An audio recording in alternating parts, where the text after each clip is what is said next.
The day we departed from Germany, I was worried. I didn't want to leave my country. My mother said we would be traveling to America. I was so upset as she was telling me. We couldn't bring most of our things. Then I realized I would have to leave my family and friends. My mother had said that my grandmother would be traveling with us, and that was it. Then I got the most wonderful news. We were going to meet my father in America. By the way, my name is Ingrid Scafire, and I am 9 years old. I was also feeling a bit excited that morning. I was feeling excited because I was traveling really far. All three of us couldn't wait to start our adventure. The journey overland was first. We had to take a train to get from Germany to the nearest shipyard. That only took us one day to get there. Now it was time to take a huge ship, and this thing was big. It was extremely crowded. On our first night, it was very uncomfortable. The beds weren't very soft, and the food wasn't so great either. My family and I were staying in second class. Just before we had left, my father had sent a telegraph message saying that he had a nice place for us to live with him, and my mother and I had to share a bed, as well as my grandmother. We were already 5 days into it when we were almost there. We would be there in a day or so. I couldn't wait to get there. The day we arrived, I was so excited. We were in America. I absolutely couldn't wait to see my father. We had been apart for over 4 years. As we were pulling into the dock, I saw the symbol of freedom and happiness. I saw the Statue of Liberty. When we saw the amazing statue, everyone on the ship was all screaming and crying with tears of joy. As we were pulling closer and closer, I felt like I had butterflies in my stomach. Then it hit me. I would never see my family or friends again. I was going to have to start all over. I wasn't ready for this. I wanted to go back home. I missed my home, my stuff, my family, and my friends. I didn't feel so sure now. Then I remembered I was going to get to see my father and live with him forever. The first thing we did at Ellis Island was get off the ship. It was actually really hard to get off the ship. People were pushing and shoving. Finally, we got off the ship and onto the dock. The first thing that caught my eye was the tall buildings. They were very tall. My mother grabbed me by the arm and she told me, "We don't have time to mess around."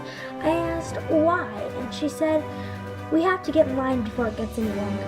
I decided to follow her. She began to hold up her fingers, going 1, 2, 3. I didn't want her to get to 3.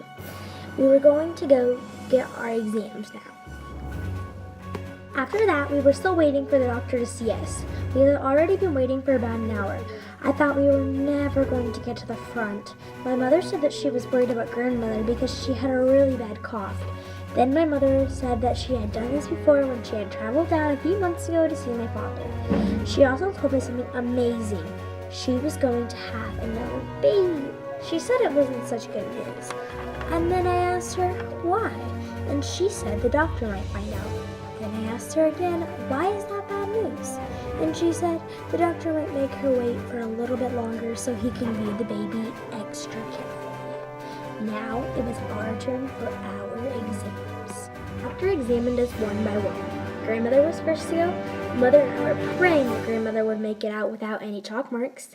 Every day we were on the ship, her cough got worse and worse. Mother said it took about 10 minutes for her to be done. Mother said for me to go next. I was really worried. I didn't want any chalk marks. I was wrong about that though. I had 1 chalk mark. I wasn't so pleased.